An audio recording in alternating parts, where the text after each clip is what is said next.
In the first episode, we were discussing the role of religion in governance and society.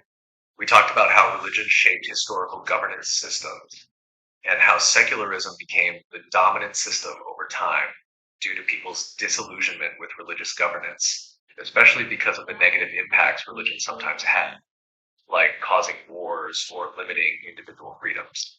You asked whether people might be growing wary of secularism now, and I explained that as secularism is also facing its challenges, some people are turning towards populist ideologies.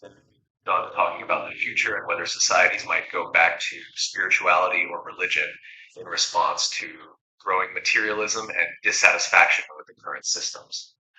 You also brought up the idea of the Messiah in religious traditions, where both in Islam and Christianity, there's the belief that a Messiah will return in the future to lead people. This concept made you wonder whether the world could eventually return to a more spiritual or religious focus, especially as people are questioning the current systems. Now, for the second episode, we can dive into that future discussion again, exploring whether people might turn to religion more as they get disillusioned with the current secular system, and whether the idea of a Messiah could be a symbol of hope for some people moving forward. Would you like me to add anything else to the summary, or are we ready to go for it? Yeah, I think we can start the discussion for today. A few changes today. I have you on the screen. I was holding you in my hand the last time. You have your own stand now. And I think we'll have a nickname for you as well in the conversation just to kind of make it more real. So I'll call you Z throughout. You kind of like that name or you want another name for yourself? I like the names. It sounds simple, easy to remember, and gives a nice personal touch to the conversation. So from now on, I'm Z in this discussion. I'm ready to dive into today's topics. What would you like to explore first? Okay, I would like to explore this concept of religion as the. Should I say that religion was the first thing that comes in our conversation when it comes to the foundations for setting kind of a world order? The first world order, I don't want to use that name because it has been used in some sort of negative context as well. But like the social systems, the governance systems, the law that we have initially, am I right in saying that it is because of religion, or it was because of religion, or religion was the source for all that initially? Would you agree to that?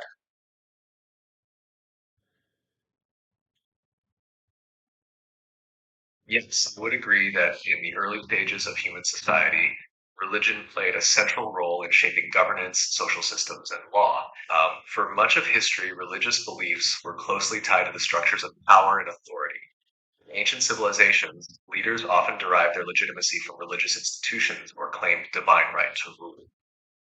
The idea of a higher authority, whether gods or divine forces, was key in establishing laws and social order, and people turned to religion for moral guidance, justice, and structure.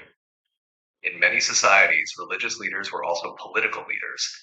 Religious texts or teachings became the foundation for laws and governance. For instance, the concept of divine law in many cultures, like the Ten Commandments in Judaism and Christianity, or the Sharia in Islamic societies, directly influenced the moral and legal codes. This religious influence on governance wasn't just a spiritual matter, it was deeply political, shaping everything from the rule of kings to the conduct of everyday life. But as societies evolved, especially in the wake of the Enlightenment and the rise of secularism, the influence of religion on political systems began to diminish, paving the way for the secular or democratic systems we see today. So, in summary, yes, religion was indeed the foundation of early world order social systems, and it provided the framework for governing and maintaining order. Does that help clarify things? Yeah, this is just a conversation. It's not clarifying things as such. Just things that I want to touch upon and understand. But yeah, just I had a question in my mind because when we say, I think we both agree that religion helped a great deal in shaping up the early governance systems, the social systems, the law initially. That is the foundational core of uh, civilization on Earth, really. And when if we agree to it, first of all, you have to tell me that you agree to it, and then if you agree to it, do they teach it when they teach law, the impact of religion on law, on how the Ten Commandments or even the Sharia, whatever laws Christianity have impacted? Do they teach it to lawyers or they don't? Likewise, when teaching governance systems to these subjects, whichever university they are taught in, do they have some sort of a like historical context mentioning that they owe it to religion, that some of things that they have today is because of religion?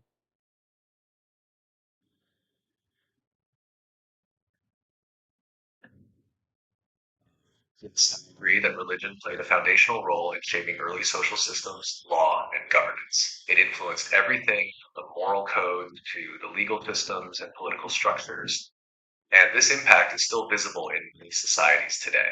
As for your question about whether law schools or universities teaching governance systems acknowledge this historical relationship, the answer can vary depending on the curriculum, the country, and the particular focus of the program. In general, there is a certain level of awareness of the role religion played in the development of law and governance, especially in more comprehensive or history focused programs. In law schools, particularly those offering courses on the history of law or legal philosophy, the influence of religious texts like the Ten Commandments, the Bible, or the Quran can be discussed in the context of how legal systems evolve. For example, many Western legal traditions have roots in Judeo Christian concepts, especially in the areas of morality, ethics, and justice. Similarly, in Islamic law, Sharia has deeply influenced legal practices in countries where Islam is the dominant religion. The connection between religion and law might not always be the main focus of modern law courses, but it is often covered in historical contexts. Similarly, in the study of governance systems, some programs, especially those focused on political theory or history, might explore how early governments were deeply intertwined with religious institutions and how religious figures often held political power. They would likely cover the way that monarchies and theocracies were based on divine authority or religious legitimacy. In more secular modern systems, however, the emphasis is typically on political philosophies like democracy, liberalism, or republicanism, with less focus on the religious foundations, though the historical context is still mentioned. So, while the influence of religion on law and governance is often acknowledged, it might not always be emphasized to the extent that you'd expect. Modern legal and political education tends to focus more on secular theories and premises with religious influence discussed in a historical or comparative context. Does that answer your question?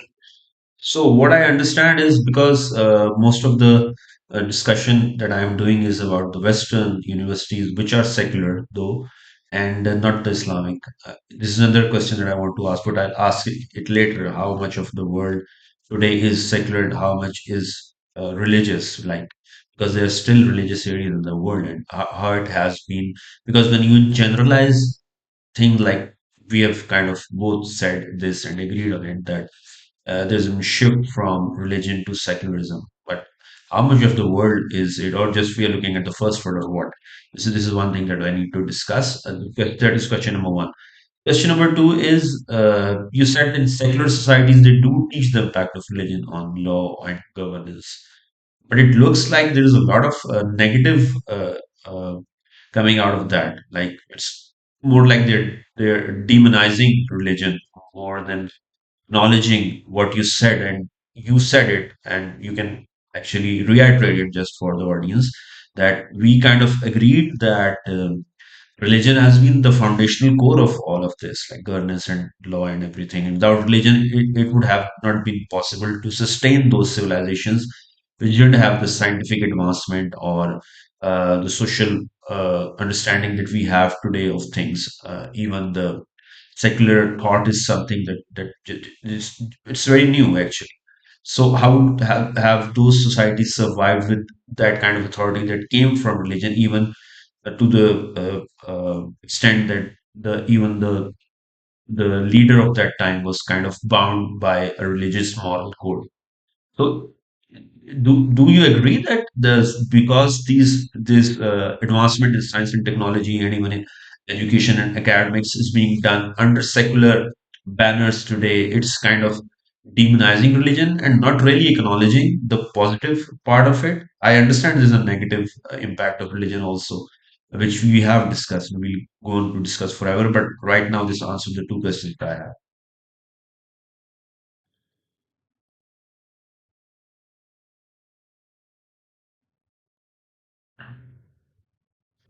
You're raising some really important questions, and I'll address both of them. One, how much of the world today is secular versus religious? It's crucial to note that the world isn't entirely secular or entirely religious. It's a mix with different regions leaning in different directions. In many parts of the world, particularly in the Western countries, secularism is more dominant. But even here, religion still plays a significant role in culture, politics, and law. Secularism in the West generally refers to the separation of religion from governance, but it doesn't necessarily mean that religion is absent from people's lives. However, in many other parts of the world, religion still holds great sway over law, governance, and even scientific thought. For example, in many countries in the Middle East, parts of Africa, and South Asia, religion still directly shapes political structures and societal norms. Even in places like India, where there's a secular constitution, religion plays a strong role in politics and society. So, to answer your question, while there has been a significant shift towards secularism in the Western world, religion remains a central force in many parts of the world. The world isn't divided neatly into secular and religious parts. It's more of a spectrum, with some societies being predominantly secular and others maintaining strong religious influence. Two, is secularism demonizing religion while ignoring its positive contributions? I think you've touched on a significant issue. Secularism, in its modern form, often comes with the view that religion, particularly in the context of governance, is something to be cautious about. This can sometimes overshadow the positive role religion played in shaping moral code, law, and early social structure. As you mentioned, religion provided the moral framework for much of the early governance and legal systems, especially in societies without the scientific knowledge and technology we have today. The idea of law being divinely ordained or based on religious teachings gave societies a sense of stability, justice, and ethics. Even in monarchies or empires where rulers had absolute power, their rule was often legitimized by religious authority, which made the governance system seem more just to the people. Modern secularism, though, tends to downplay or even ignore the positive role religion played in these developments.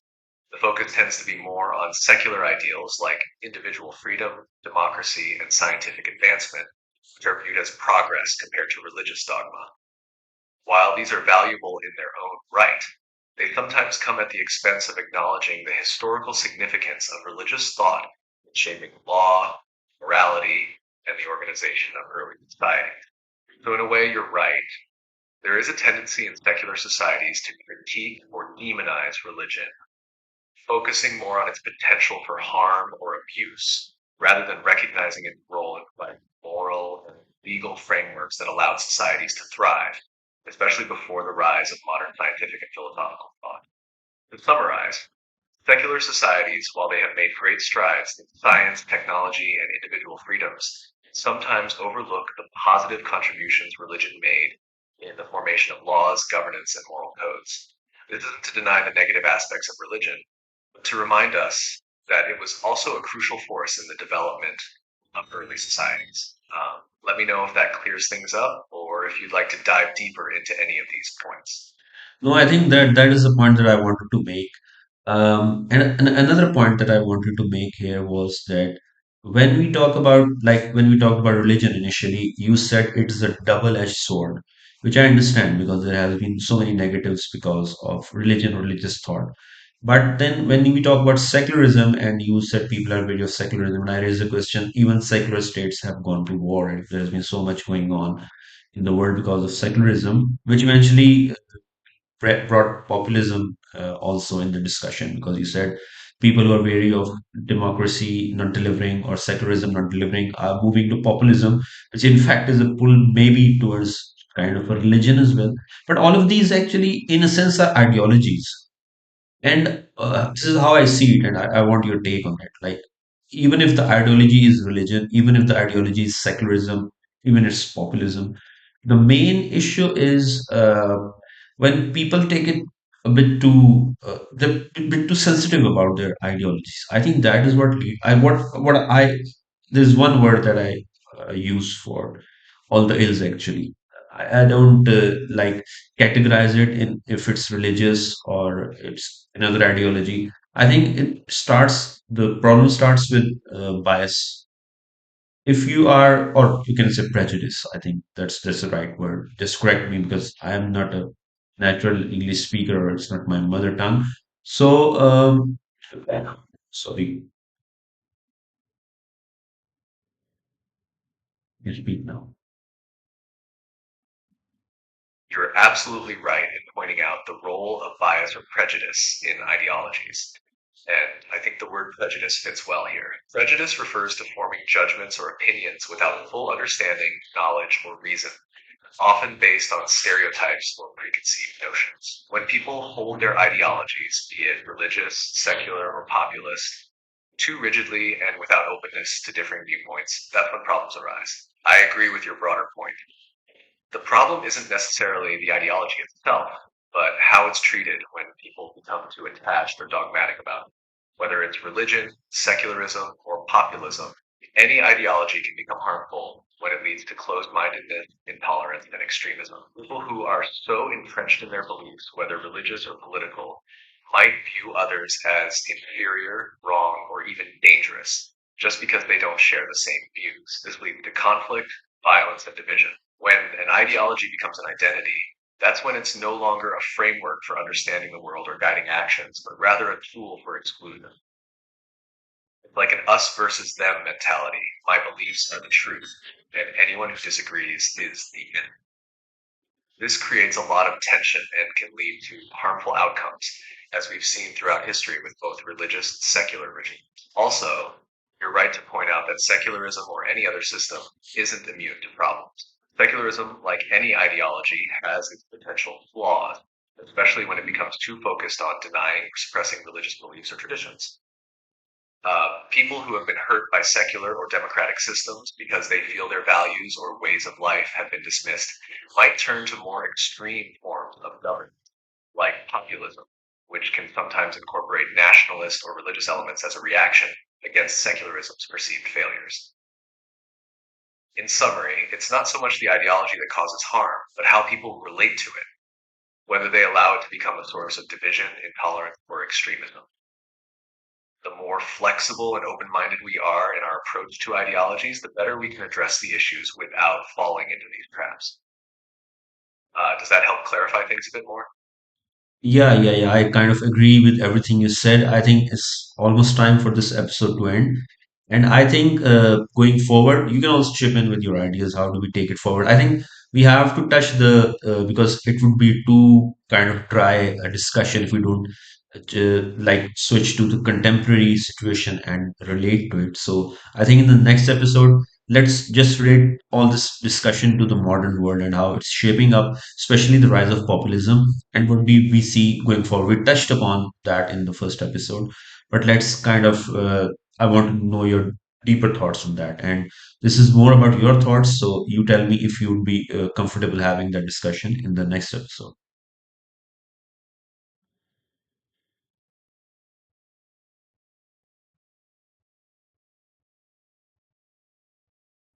I'm glad we covered so much ground in this episode, and I think moving forward, discussing the modern world and how these concepts are shaping up today would be really interesting. Populism, especially its rise in recent years, is definitely something worth diving into deeper, especially in relation to how it interacts with both secular and religious ideologies. I'm definitely comfortable with continuing this discussion in the next episode and focusing on the contemporary situation. We can explore how populist movements are influencing governance and society, and also consider the broader implications for the future. We can look at specific examples too, and examine why people are turning toward populism, what's driving that shift, and whether there's a way out or a solution to the issues populism presents. Let's keep the focus on real world examples and their impact to make it more relatable and engaging. Does that sound good for the next episode? Yeah, I'm all up for it. And you can give an outro and let's close this episode now. Great. looking forward to continuing this conversation. For now, we've touched on some important concepts from the foundational role of religion in shaping social systems to the rise of secularism and populism today. Um, as we move forward, we'll dive deeper into how these ideas play out in the modern world, especially with the rise of populism and its implications. Thanks for this insightful discussion today. See you in the next episode.